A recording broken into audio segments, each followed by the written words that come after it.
안녕하십니까. 즐거운 세상 만들기 주인장입니다. 오늘은 그 시리즈입니다. 시리즈. 장교 출신별 치명적인 단점을 말씀드릴 건데, 지난 시간에 이어서, 지난 시간에는 3사 출신의 단점을 말씀드렸고, 오늘은 두 번째 시간, 학사장교 출신의 단점을 말씀드려보겠습니다. 학사장교 출신 단점.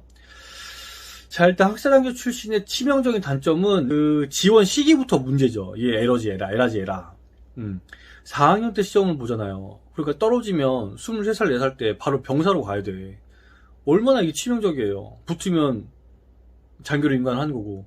완전히 모 아니면 도 같잖아. 그래서 이 시험 시기 자체가 내가 봤을 땐 치명적인 단점이고, 그리고 인간을 했다 쳐요. 인간을 하면, 이제 그 전역을 하면 아무 문제가 없어요. 학사장교는. 3사 출신은 군 생활을 쭉 하면 되게 좋다고 했고, 전역할 때 그 치명적인 단점이 생긴다고 했잖아요. 3사라는 그, 좀, 그게. 근데, 학사장교는 반대로, 전역을 하면 뭐 크게 문제가 없어.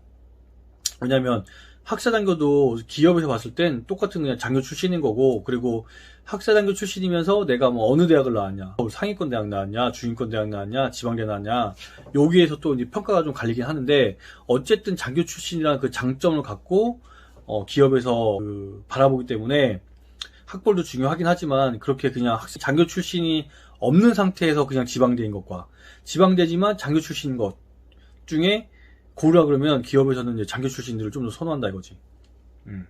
장교 출신들을 모아놓고 거기서 학벌을 가르니까 어쨌든 내가 조금만 신경 쓰면 취업하는데 좀 용이하고 학벌을 극복하는데 큰 장점이 있다 이거죠. 그래서 전역하면 뭐 이렇게 해서 뭐 살면 되는데, 그리고 이제 그 취업할 때도, 학사장교 출신들보다 ROTC 출신들이 그 수적으로 압도적으로 많으니까 기업에서도 학사보다는 ROTC 출신들을 조금 아주 눈꼽만큼 더 선호하던지 이미지가 좋던지 그런 게 있어요. 근데 이것 때문에 취업이 안 되거나 이것 때문에 뭐 하기가 힘들 정도는 아니야. 장교 출신들 선호하는 기업이 많습니다. 아무튼 그래요. 그래서 이제 그 학사장교들의 치명적인 단점은 뭐냐, 군 생활을 계속 하려고 하고 내가 군인이 되어 보겠다라고 마음을 먹으면 치명적인 단점이 생겨요.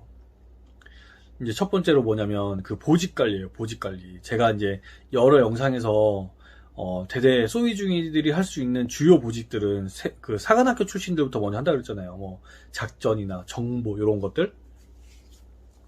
사관학교 출신들 먼저 하고, 그 다음에 뭐 인사과장, 군수장교 뭐 이런 거는 이제 학군장교들 먼저 하고, 그리고 나오면 학사장교들이 하는 거예요.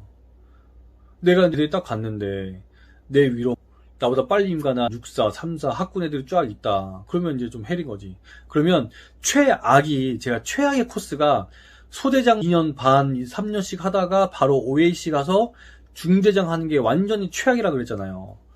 근데 그렇게 될 확률이 타 출시보다 학사장교가 그렇게 될 확률이 높아. 앞에 출신들이 많이 있으니까. 그리고 참모장교 뭐 한다고 해봤자 뭐 본부중대장 한다든지, 아니 뭐 인사과장, 군수장교 요거밖에 못하는 거지 중2 때. 나중에 대위가 돼서 소령 진급하려면 작전 쪽에 있어야 좀 진급이 그나마 좀 나은데, 소위 중2 때 꾸준히 했던 게 뭐 정보란다. 그 인사, 군수 요쪽에 있으니까 조금 애매한 그 보직이 있습니다. 그래서 그렇고, 그리고 이제 그 소대장만 하고 그 중대장을 하면 왜 최악이냐고 하면, 어쨌든 내가 소령 진급 들어갈 때는 지휘관이 아니라 참모장교를 하면서 그 진급을 들어갈 확률이 커요. 그러면 소위 중위 때 참모장교 했던 경험이 있어야 내가 대위 때 참모장교를 잘할 수 있는데, 소위 중위 때 참모장교를 못했다. 그럼 대위 때 남들 소위 중위 때 했었어야 할 그 경험을 난 대위라고 하는 거야. 대위 때는 일을 잘해야 되는데, 대위 때 좀만 못해도 욕먹으면 얼마나 쪽팔리고 후배들 보기 정말 민망한데요. 그러니까 그게 치명적인 단점이지. 보직 관리가 잘 안 될 수 있다는 게. 그쵸? 근데 또 이제 이런 확률이 높다는 거지, 그렇게 꼭 그 최악의 코스로 간다는 것만 아니에요. 저도 학사장교 출신인데, 전 소대장 1년 임기를 마치기도 전에 대대 인사과장을 했어요. 그리고 뭐 지휘관 하고 또 참모장교 하고 막 그랬으니까 이게 일반적인 거고. 근데 최악의 길로 갈 수 있는 확률이 높다는 거지 꼭 그렇게 된다는 거 아니에요. 군생활 학사장교들도 이제 군장 비전이 많이 생기고 있습니다.